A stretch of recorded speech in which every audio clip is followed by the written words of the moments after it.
Okay, in today's video, we are going to be turning an equation that is in general form into a graph.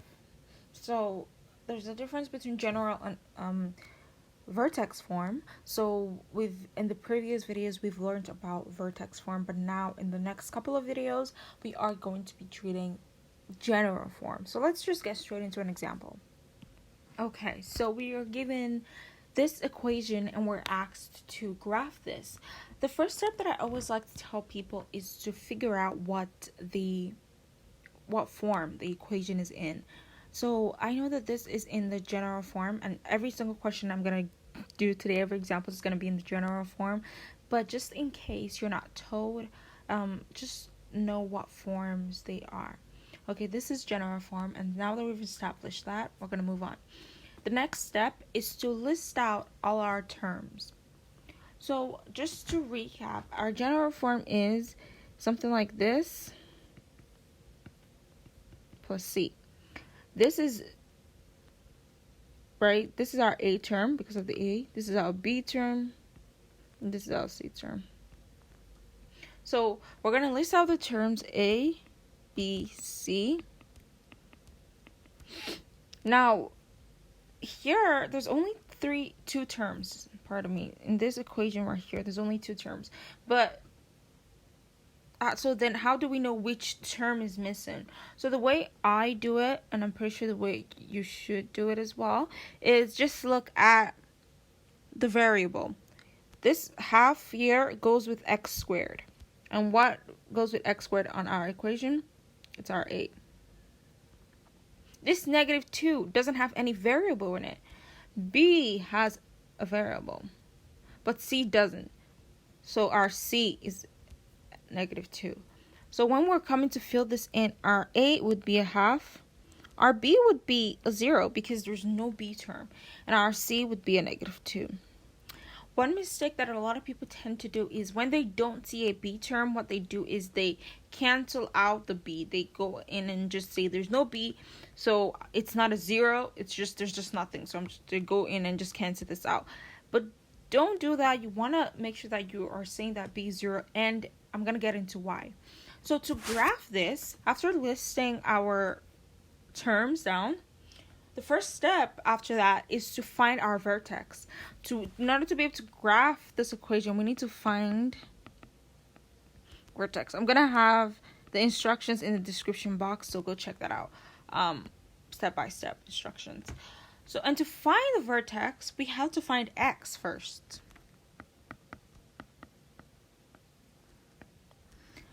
But in order to find x, there's an equation that we have to learn. And that equation is -b over 2a. Okay, now this is a formula that you might have to memorize, that you might have to know in your head. And, it's pretty simple, -b over 2a. But this formula is drawn from the quadratic formula. I'm going to leave a link in the card so you can check that out. But just to recap, our quadratic formula is... Okay, so this is our quadratic formula. So now when you look at it, if you just take away the square roots right here, we have the formula that we use for this. So that is pretty much where that formula is taken from. And in the quadratic formula video that I just linked, one thing that I kept mentioning is to try to memorize this formula, the quadratic formula, because it's really, really good to know it. It can really help you in math, especially if you're in grade 11 or grade 12, depending on when you're taking this in your school or wherever.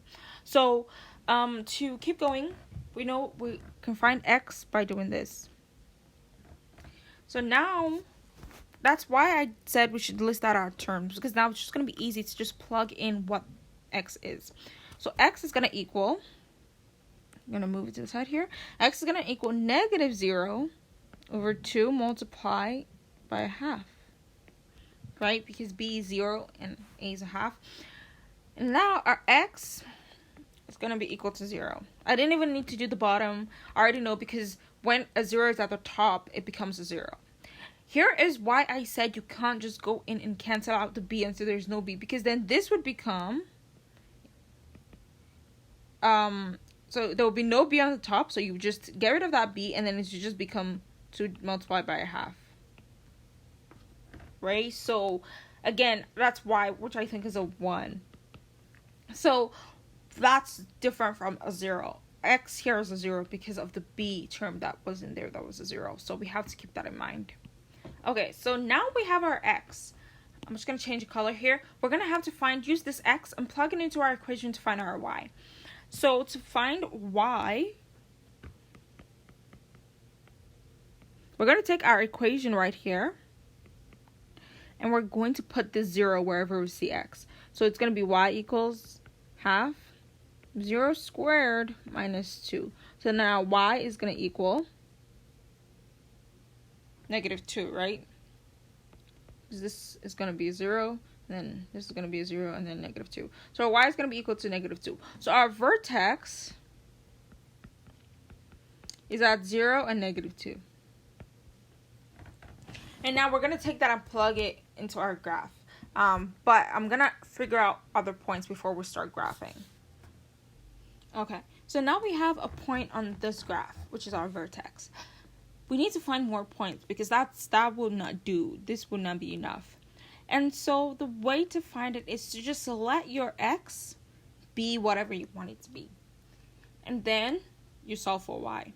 So what that means is you're not going to try and find x anymore. You know your vertex. So now you're going to pick any point from the right or the left of your vertex, of your point on your vertex, so your x point, which is a 0. So you can pick any point to the right or the left of it, and then find y. So for instance, I'm going to let x equals 1. And now I'm going to take that, plug it into my equation, and find y. So our equation was 1. Wherever I see x, I put 1. Right? This is still going to be a 1. Half subtract 2 would be y equal to -3, which is equal to, this is a mixed form.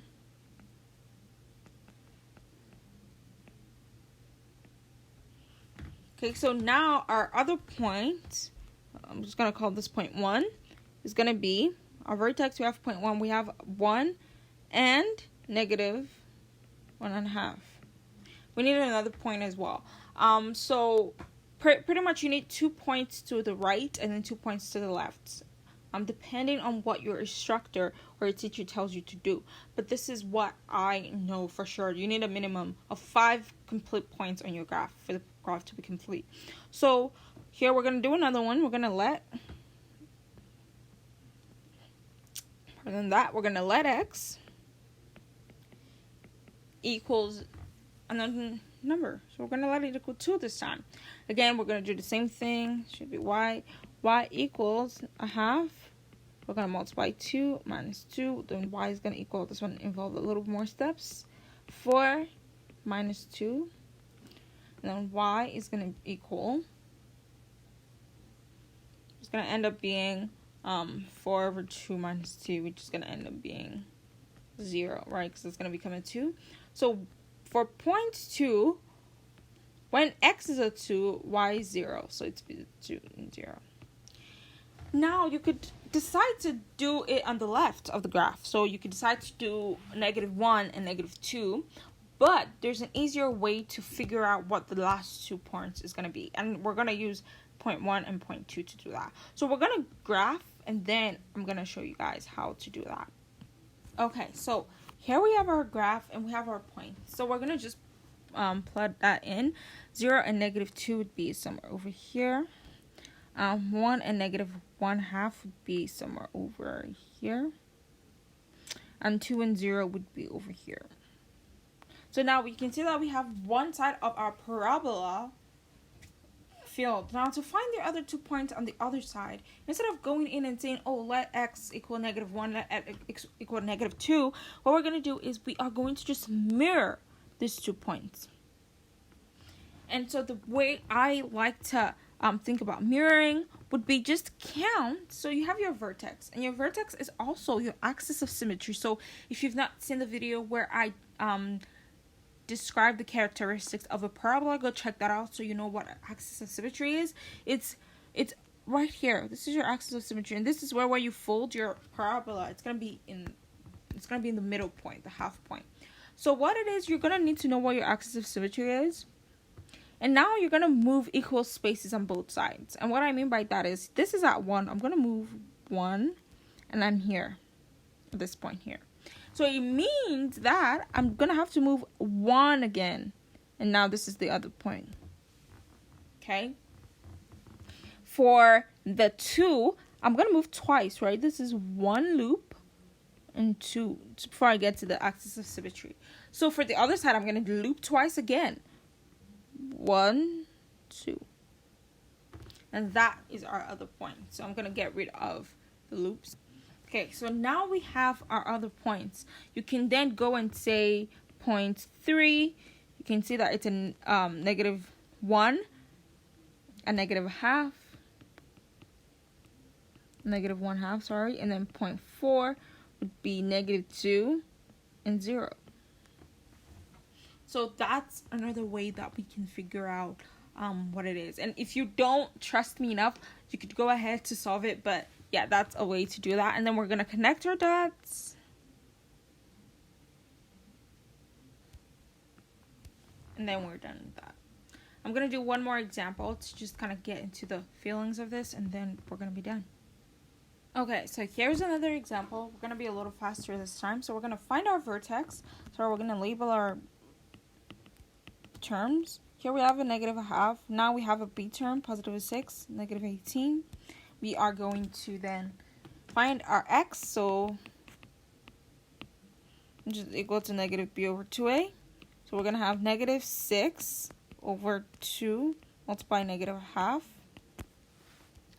Negative 6 is going to become negative 6 over 2 multiplied by negative 1/2 would be negative 1. Which would make our x equal positive 6. Okay, now we're going to find our y. We're going to take that equation again and then plug positive 6 wherever we see our x. That's the negative squared. Ooh, plus 6, subtract 18. And here we're going to have negative 1/2, 36, plus 36, subtract 18. And then negative 1/2 of 36 would be minus 18 over here, plus 36 minus 18. So without even doing that much calculations, I kind of already know that this 2 is gonna add to 36. This is gonna be a 0. So our vertex is 6 and a 0. Now again, we're gonna find 2 or more points. So we're gonna let x equals 7. Again, we're looking at it to the right or to the left of our vertex. So let x equals 7. I'm going to do that again.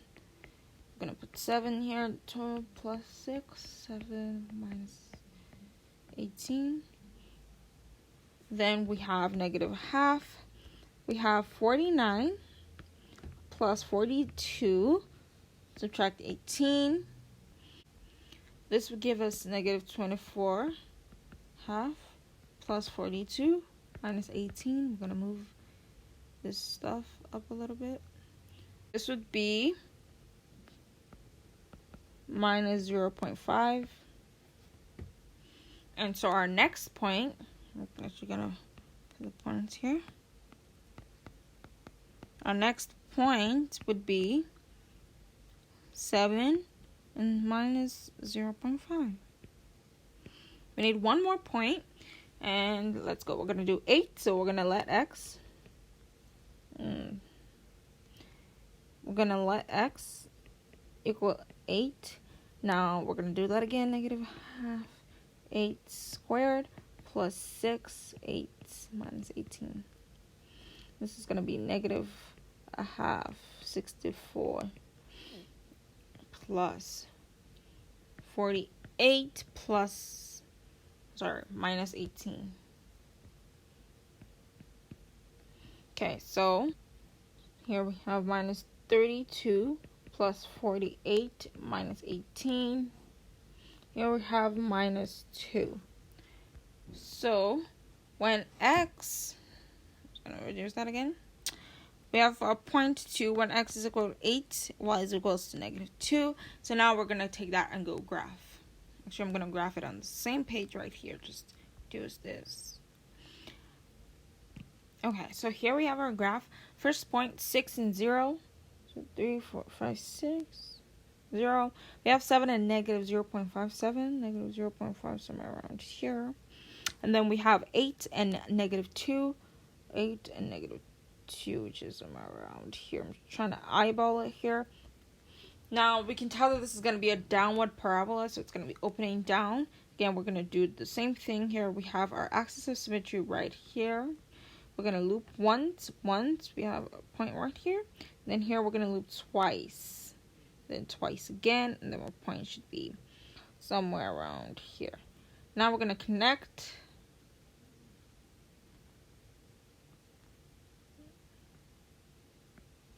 And we're done. So I hope you guys learned from this video.